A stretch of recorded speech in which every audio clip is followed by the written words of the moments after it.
Hello বন্ধুরা, দেখো আজকে আমি চলে এলাম দীঘা কালী মন্দির। আর এখানে এসে দেখো এতটা ভিড় দেখেছো।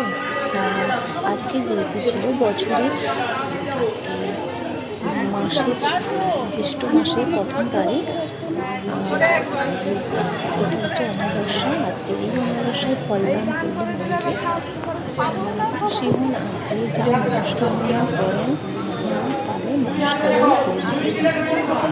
তাই আমিও চলে এলাম মায়ের কাছে। দেখো ভিড় হয়েছে, কি বলবো, ভিড় ঠেলে সামনের দিকে যেতেই পারছিলাম না। যাই হোক, কোনো ক্রমে চলে এসেছি সামনে, মায়ের সামনে একদম চলে এসেছি। তোমাদেরকে মায়ের সামনে মায়ের রূপটা দেখো কতটা সুন্দর, আর তোমাদেরকে দেখাতে পারবো এটাই ভেবে যাই হোক খুব খুশি হয়েছি তোমাদেরকে দেখাতে পেরে। খুব ভালো লাগছে এখানে এসে পুজো দিয়ে। আর এত ভিড় দেখো, ভেতরে তো আমাদের ধূপ প্রদীপ জ্বালতে দেয়নি, তাই আমরা বাইরে চলে এলাম এখানে মোমবাতি আর ধূপ জ্বালবো বলে।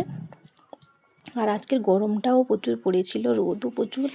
এই রোদ, এত রোদেও তবুও যে এত মানুষ এসছে মন্দিরে পুজো দিতে, সত্যি খুব ভালো লাগছে। মায়ের কাছে আসতেও পেরেও আমিও খুব খুশি হয়েছি। আর আমার মতন কে কে এই মন্দিরে পুজো দিয়েছো আজকে একটু জানিও। যাই হোক, তোমরা যারা যেতে পারোনি তারা মায়ের কাছ থেকে চেয়ে নাও আশীর্বাদ, মা ঠিক তোমাদের মনস্কামনা পূরণ করে দেবে।